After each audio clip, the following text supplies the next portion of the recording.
अरे माझी बस तर चुकणार नाही ना. अहो 4 दिवसांच्या सहलीवर चाललोय. तुम्ही आहात कुठे? हा तेल अवीव शहराचा प्रमुख बस थांबा. आज शनिवार असल्यामुळे बस सेवा बंद. मात्र माझ्या सहलीची खाजगी बस इथे मला घ्यायला येणार आहे. सहल अगदी खोल वाळवंटात आहे बरं का. पुढे 8-10 तास सतत पायी सुद्धा चालावे लागणार आहे. तो संपूर्ण प्रांत पॅलेस्टिनी विभागात आहे. आता काय होईल ते बघू पुढे.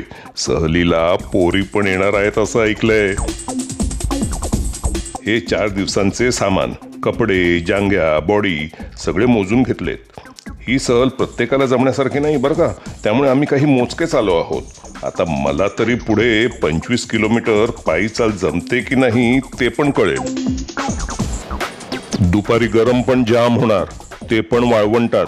आत्ताच सकाळचे इथे 29 अंश तापमान आहे.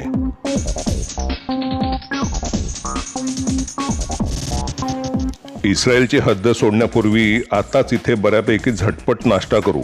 पुढे कधी आणि काय मिळतंय काय माहिती.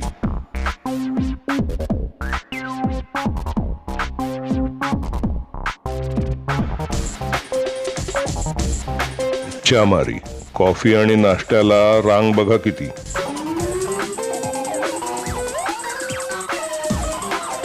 त्या रांगेत वेळ घालवण्यापेक्षा इथे इतरांनी काय घेतलं आहे ते पाहतो. कदाचित दया येऊन मला एखादं सँडविच पण देईल कोणतरी. नुसतं दाखवलं, घे म्हणून एक पण नाही बोलली. इथल्या पोरी देत नाही तो.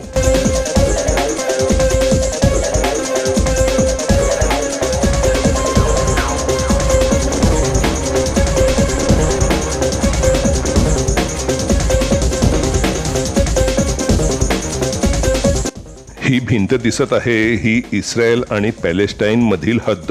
ह्याच्या पलीकडे फक्त पॅलेस्टिनियन लोकांना जाता येतं. खाली लिहिलेलं आहे no passage for Israeli citizens. मात्र आम्हाला विशेष परवानगी मिळाली आहे. ही भिंत ओलांडून आम्ही पॅलेस्टिनी हद्दीत प्रवेश केला. त्यांची चौकी रिकामीच दिसली.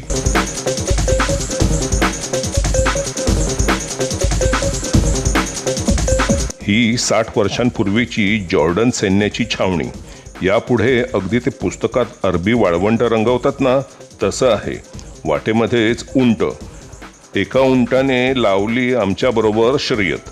उंटांना अक्कल नसते हे म्हणतात ते खरे. यापुढील वाळवंटात आमची बस चालू शकत नाही.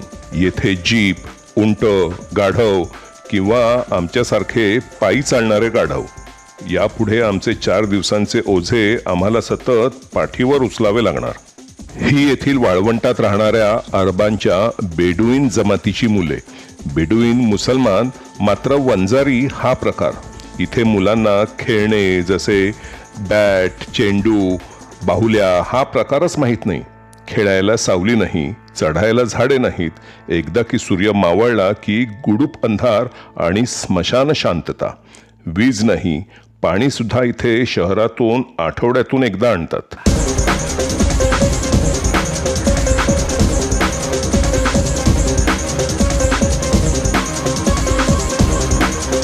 प्रत्येक सहलीमध्ये प्रत्येकाची कोण ना कोण परी असते. तशी ही आमच्या सहलीमधली परी हुमय. खोल वाळवंटामध्ये इथे ना सैन्य ना पोलीस. गाड्यांना नंबर प्लेटा पण नाही.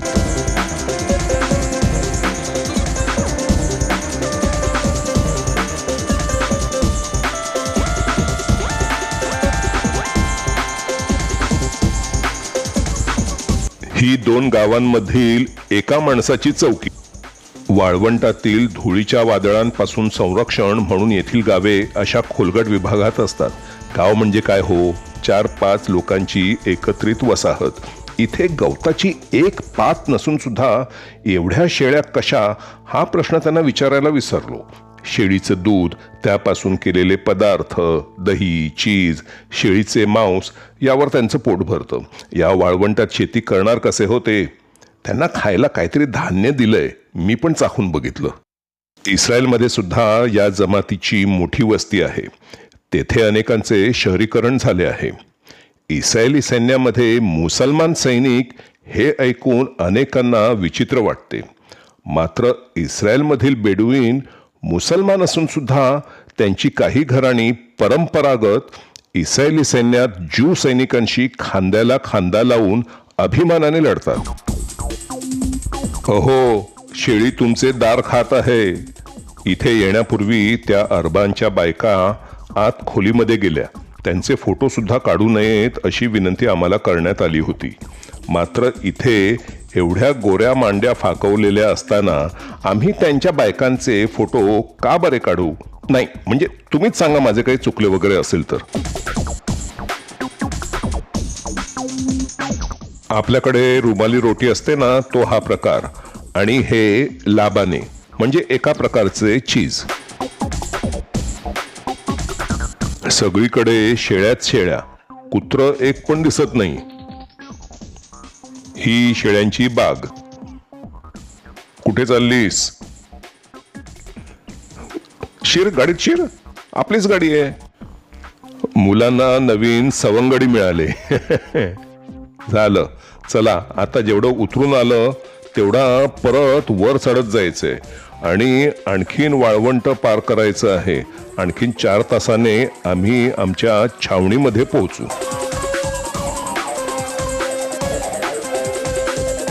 ही मध्ये लागली आहे ही जॉर्डन सैन्याची एका काळातली छावणी, म्हणजे एक प्रकारचा किल्ला. इथे आहेत या घोड्यांच्या पागा आणि इथे कोनाडे आहेत इथून बाहेर गोळीबार करण्यासाठी.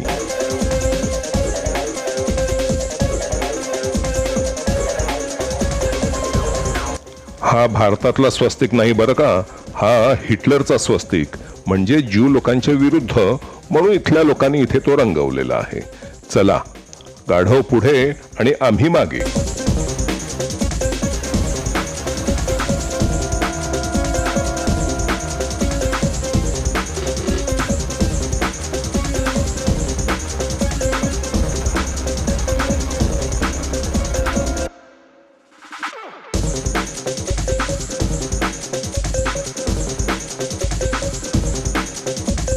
खेळणी नाहीत, मात्र प्रत्येक क्षणी येथील मुले इतकी आनंदी दिसतात, हे फार मोठे आश्चर्य आहे. ही शेळ्या हाकणारी लहान मुलगी. 8 तास पायपीट करून आमची रात्रीच्या मुक्कामाची जागा आली. उद्या पहाटे उठून आणखीन 10 तास लागणार आहेत हे वाळवंट ओलांडायला. मुक्कामाला एक भला मोठा तंबू, यात सर्व रात्री एकत्र झोपणार. इथे संडास नाही आणि बाहेर कुठे जाऊन बसायला जरा सुद्धा आडोसा नाही. मुलींचे इथे काय होणार काय माहिती. मी तंबूच्या कडेची गादी हस्तगत केली. या विभागातला जो मुखिया आहे त्याने आमचे स्वागत केले. भरपूर साखर घातलेला पाकासारखा कोरा चहा मला जोराने टेकली होती. ती मी 4 इंच गवतामागे दडून कोणी पाहत नाही ना या भीतीने 1.5 मिनिटात उकरली. हा मुखिया प्रत्यक्षात काय काम करतो देव जाणे. लहान मुलांना मात्र आम्ही सवंगडी भेटलो. मला सुद्धा थोड्या वेळासाठी लहान व्हावेसे वाटले, म्हणजे मला सुद्धा असे उचलले असते तिने. किती छान वाटलं असतं मला. पाणी फार जपून वापरावे लागते इथे. मुले मात्र न थकता खेळाचे जे काही प्रकार जमतील त्याने खेळत होती. कोऱ्या गोड चहाचा सतत मारा चालू होता.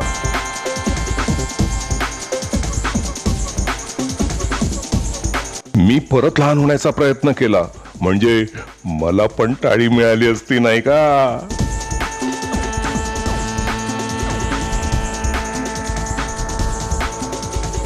सूर्य मावळला आणि काही मिनिटातच अचानक काळा कुट्ट अंधार आणि त्यासोबत थंडी पडली. आमची जेवणाची सोय बाकी मस्त होती. ह्याला मकलूबा म्हणतात, म्हणजे चिकन बिर्याणीचाच एक प्रकार, फक्त यात मसाले फार कमी. कोंबडीच्या चरबीमध्ये शिजलेला भात आणि भाज्या. थंडी वाढू लागली होती. सगळ्यांनी थंडीचे कपडे घातले. काही तासांपूर्वी इतकं गरम होत होतं आणि आता किती थंडी पडली.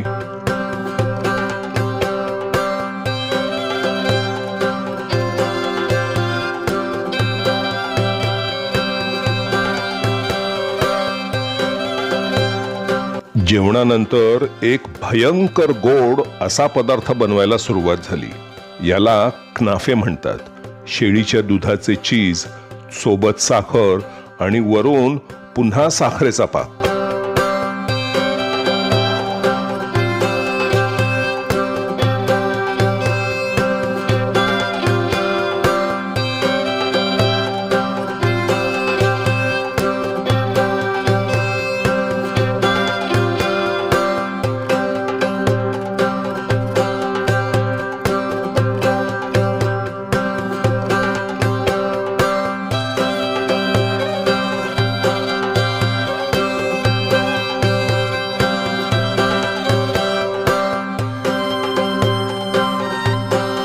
क्नाफे तयार होईपर्यंत कोंबडीची आमच्यात शिरलेली चरबी परत बाहेर पडेपर्यंत नाचलो. पायाखाली वाळू, त्यामुळे बूट घालूनच नाचावे लागले. बियर, दारू हा प्रकार इथे पूर्णपणे वर्ज्य. त्याच्यामुळे थोडीशी निराशा झाली.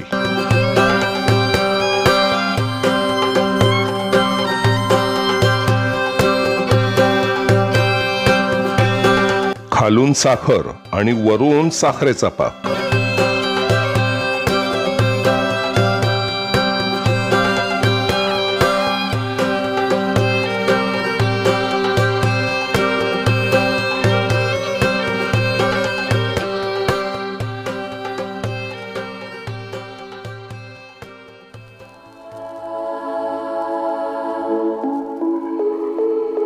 शेवटी थकून सगळे दात न घासता झोपी गेले. मला मात्र आईने जाण्यापूर्वी दात घासण्याची तंबी दिली होती. पहाटे 4:30लाच सगळे उठले. इथे चहा पण लागला. पहाटेला तांबडं फुटतं म्हणतात ते हे.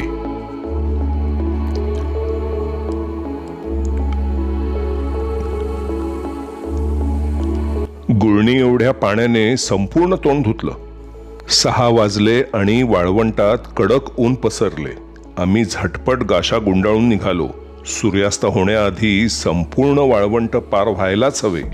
यापुढे अर्ध्या वाटेनंतर डोंगर चढायचे आहेत आणि उतरायचे सुद्धा आहेत. एके ठिकाणी कुठे एक कडा 90 अंशात चढू लागणार आहेत असं ऐकले. या भानगडीत पडण्याचा महामूर्खपणा मी का बरे केला. ये माशी बस. मला सगळे शामू तू किती गोड आहेस हे का म्हणतात ते आज मला कळले.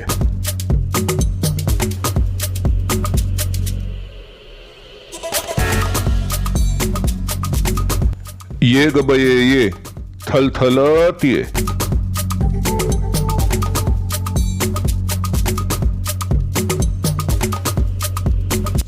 डोंगरकडे चढायला लागणार आहेत हे आम्हाला सांगितलं होतं. त्याची भीती वाटून ते जास्तीत जास्त उशिरा यावेत असे मला वाटले. मात्र 4 तास सतत चालून मी आताच दमलो. मग कसे चढणार मी कडे. आणि हे लोक मध्ये कुठे विसाव्यासाठी थांबायला सुद्धा तयार नाहीत. विसावा घेणार तरी कुठे हो. इथे सावलीच नाही कुठे. उन्हात थांबून शरीर आणखीन थकणार. ही वाटेची खूण. चुकीच्या खुणीने चुकीच्या मार्गाने कुठे खोल वाळवंटात गेला तर मरायची पाळी.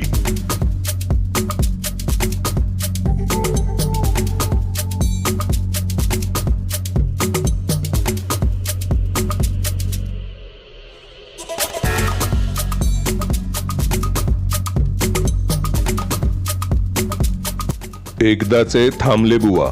मात्र दुपार होऊन गेली होती. सावल्या आडव्या होऊ लागल्या. इथे 5 मिनिटाशिवाय जास्त थांबणार नाही.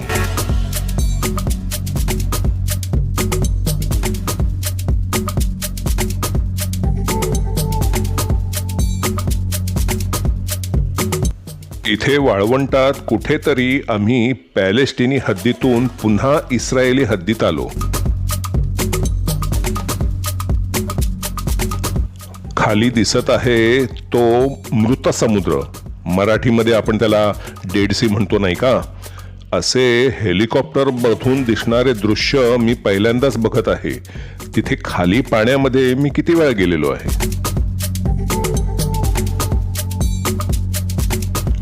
कालपासून पहिल्यांदा कॉफी मिळाली.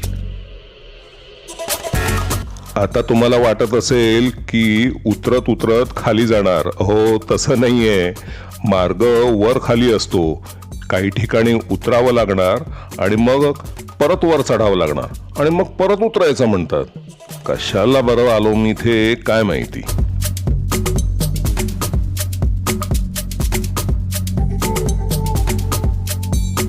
ह्याच्या पुढे आता पायवाट सुद्धा नाही, दगड धोंड्यातून चालावं लागणार आहे.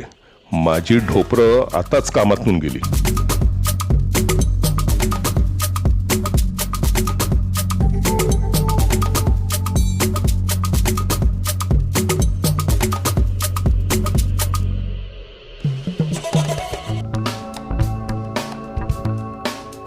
माझ्याकडून एक मूर्खपणा पण झाला. घामाने निथळू नये म्हणून मी माझी सायकलची टोपी डोक्याला लावली. मात्र त्याने उन्हाने संरक्षण होत नाही आणि त्यामुळे डोकं तापून माझं शरीर फार थकू लागलं होतं. आणि हे लोक इथे काही तास उतरतात आणि काही तास चढतात. नको ते धंदे. आता म्हणतात की त्या पलीकडच्या डोंगरावरची ती वाट दिसते ना, तिकडे जायचंय. मात्र त्या वाटेवर जाण्याआधी ही दरी ओलांडायची आहे. म्हणजे इथे खाली उतरायचं आणि मग नंतर परत तो कडा लागणार आहे म्हणतात ना, तो समोरचा कडा दिसतोय ते सगळं चढून जायचंय म्हण. च्या मारी, अहो मला इथेच सोडा तुम्ही, मी राहतो इथेच. मध्ये खाली दिसते ती नदी. आता उन्हाळ्या असल्यामुळे तिथे आता पाणी नाही आणि आम्ही इथनं जात आहोत ना. हा खरा पाण्याचा प्रवाहाचा मार्ग. काही ठिकाणी इथे घसरून पण जाता येतं. अहो काय मजा येते, अगदी घसरगुंडी सारखं बरं का. ए घसरगुंडी, चल चल चल. खाली आलो. आणखीन एक घसरगुंडी. घसरगुंडी.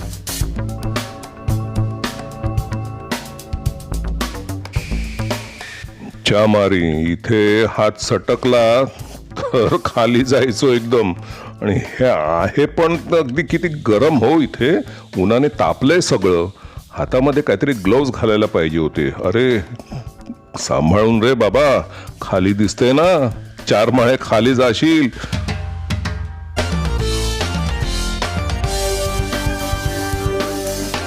कुठल्या पण भोकात हात घालायची सवय. नीट बघ सापडते का. या मारी किती गरम आहे हो. खरोखर अशा ठिकाणी ग्लोव्ज असावेत.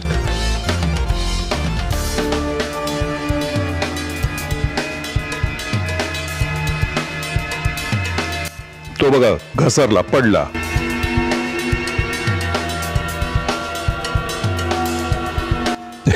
परत पडला, परत पडला.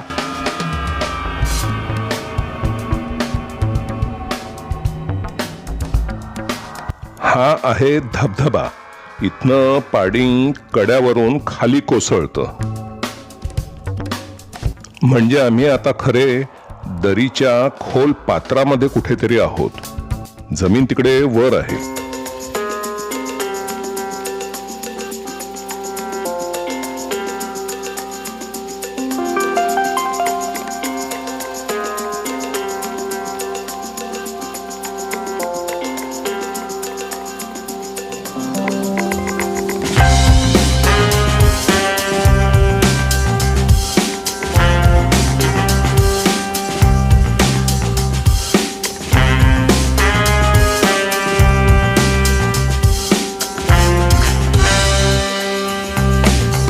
हाच तो कडा. हे सगळं 90 अंशामध्ये जवळजवळ वर चढून जायचं आहे. मला 2 पायऱ्या चढायला जड जातं आणि इथे 5 पायऱ्याने एवढा एक दगड. खाली मागे बघितलं तर भोवळ यायची. अरे बाप रे. वर बघ आणि चल चल चल, उचल उचल, अंग उचल. दगड सुद्धा उन्हाने एवढे तापले आहेत, त्याच्यावर जास्त वेळ पकड सुद्धा घेता येत नाही. मी जरा खाली वाकून बघतो. माझ्या 2 पायांच्या खाली दुसरा माणूस उभा आहे. शेवटी काय तो अख्खा कडा आम्ही पार केला. संध्याकाळ होण्याच्या आधीच येथील एका झऱ्यापाशी आम्ही आता मुक्काम ठोकणार आहोत. आणि मग इथून आम्हाला परत दुसरीकडे नेण्यासाठी यापुढे बसची व्यवस्था आहे. कसा बसा पोहोचलो मी. पाण्यामध्ये बुडी मारली आणि शरीराचा थकवा कुठच्या कुठे पळाला. दुसऱ्या दिवशी परत डोंगरावर जायला आम्ही कोणाच्या गाडीची मदत घेतली. गाडी काय होती, गाडीच्या टपावर उभे राहून दणके खात शरीराचे आखडलेले सगळे स्नायू शिथिल झाले. तेथून आम्ही एका पॅलेस्टिनी शहरात प्रवेश केला. भिंतीच्या पलीकडच्या बाजूला इस्रायल. येथील लोकांना अमेरिकेच्या डोनाल्ड ट्रम्पचा त्याचा इस्रायलला पाठिंबा म्हणून फार द्वेष. आणि ही लायला खालिद 1969 साली TWAचे विमान अपहरण करून ती विमान अपहरण करणारी जगातील पहिली महिला झाली. तिचा इथे जय जयकार होतो. आज ती 80 वर्षांची आहे आणि ती जॉर्डनमध्ये राहते. आम्हाला इथे उतरायला पूर्णपणे बंदी आहे.